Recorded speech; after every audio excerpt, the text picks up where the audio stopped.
Colson, ¿por qué es importante en nuestra cultura, en la historia del arte? ¿Por qué es relevante el Sí. señor Colson? Bueno, primero porque fue uno de los precursores del arte moderno en nuestra historia del arte aquí en República Dominicana. También porque dejó un gran legado de discípulos, de artistas que, qué sé yo, personas como Elsa Núñez, Cándido Vidó, Dionisio Blanco, el mismo Iván Tovar, o sea, muchos artistas que conocemos hoy en día que son muy relevantes fueron o discípulos o estudiantes de Jaime Colson. Entonces, dejó una escuela colsoniana, como se llama, donde sus discípulos continúan hoy siendo grandes artistas. Y eso también tuvo un gran impacto en lo que es nuestra historia del arte. Pero para mí lo principal, en este caso, que hace relevante este documental, es que cuando tú miras la vida de Jaime Colson, cuando tú ves sus luchas internas, cuando tú ves cómo él pudo integrar lo que estaba sucediendo socialmente a su alrededor en su arte, para que conectara con lo que socialmente estaba sucediendo, para mí fue una fuente de inspiración. Una fuente de inspiración para hoy en día poder ver de frente lo que estoy viviendo e integrarlo en mi arte. Entonces me parece como una fuente de inspiración, no importa en qué momento de la vida estemos. Y a nivel de retos, en la investigación del señor Colson, que fue fácil encontrar, fue difícil, ¿cómo fue encontrar a la novia samurái cuando estaba en la guerra? ¿Cómo fue ese proceso de investigación? Pues, por un lado, vamos a decir que la historia escrita, gracias a su memoria, uno tiene como un buen contexto.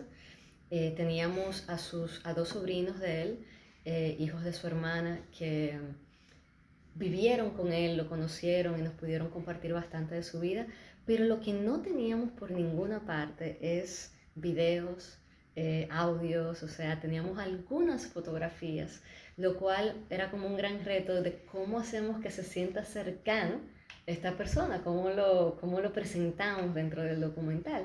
Y ese fue como uno de los grandes retos que constantemente me tuve que estar planteando, cómo lo sentimos cercano. Y yo creo que se logró a través de las diferentes personas que lo conocían, de algunas recreaciones de sus obras de artes.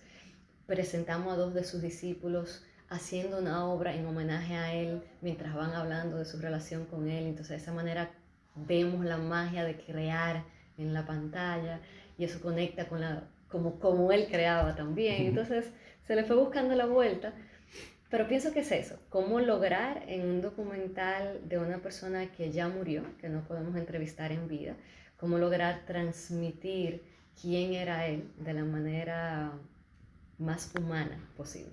¿Y tú seguirías esta línea de hacer documentales sobre nuestros artistas, se puede decir, menos conocidos, aunque muy influyentes a nivel del arte? ¿Tú seguirías esta Sí, línea?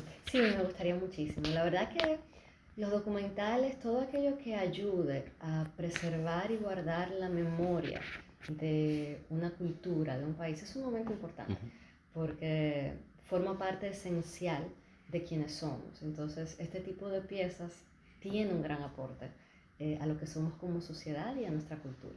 Y luego de hacer este documental, si pudieras elegir dos o tres dominicanos que te Uf. gustaría hacerlo, ¿cuáles serían? Bueno, precisamente habiendo tenido que estar viendo todas estas historias, sobre todo si vamos a artistas que ya han muerto, porque los vivos son, sería otra selección, pero de esos ya muertos que ahora tuve que investigar, definitivamente me encantaría Celeste Bosque Gil, que fue una de nuestras primeras grandes pintoras. Wow, o sea, su vida me pareció sumamente interesante y su obra muy que interpela mucho. Darío Suro también porque era muy moderno para su época, una persona que en su arte quebraba todo lo que se esperaba para... O sea, hoy en día todavía sigue siendo como impactante, imagínense en aquel entonces que era como años 50, 60, 70. Y la verdad que creo que ellos dos de entrada son los dos que más me llaman. No reconocí ninguno de esos nombres, pero lo bueno de este tipo de material es que te da la curiosidad. Y así como yo, quizá hay un alto Sí, porcentaje de la población que sí, no sí, sí, sí. conoce. Ese es Celeste Bosigil y Darío Suro. este es uno de los objetivos del documental, despertar la curiosidad del dominicano de sus Totalmente. artistas en la niebla, se puede decir. Sí, totalmente, porque parte de lo que sucede cuando ves su historia es que como no se cuenta completo, tú quieres saber más. O sea, contamos una parte de su vida y te quedas con deseo de continuar sabiendo qué ocurre más adelante, y también te das cuenta de la relevante, de lo importante y el alcance que han tenido artistas dominicanos, y esperamos que eso motive a que la gente investigue todavía más sobre otros artistas. ¿Y cuándo saldría el documental? Bueno, tenemos planificado que sea para finales de año, y pueden seguir a Larimar Films en las redes sociales para poder tener ese seguimiento de cuándo van a estar al aire. Y ya por último, ¿qué va a ver el espectador de esta pieza? ¿Qué va a haber? ¿Qué va a ver? ¿Qué va a espectar? Bueno, para la redundancia, ¿qué va a ver el espectador cuando vea el documental? Cuando el espectador ve el documental, va a ver a un artista humano, a una persona que está viviendo su historia plenamente y la plasma en el arte, y de esa manera para mí fue inspiración. Y entiendo eso, entiendo que se va a ver la magia de la creación en la pantalla y que eso puede inspirar a las personas. Yana, muchas gracias, bienvenida a la industria del cine de la mano de Larimar. Estaremos, cuenta con nosotros, con Cine Dominicano Reporte, para lo que tú quieras exponer de tu documental. Muchísimas gracias. Y te deseamos lo mejor. Y que nos invite también a los áreas. Claro que sí. Muchas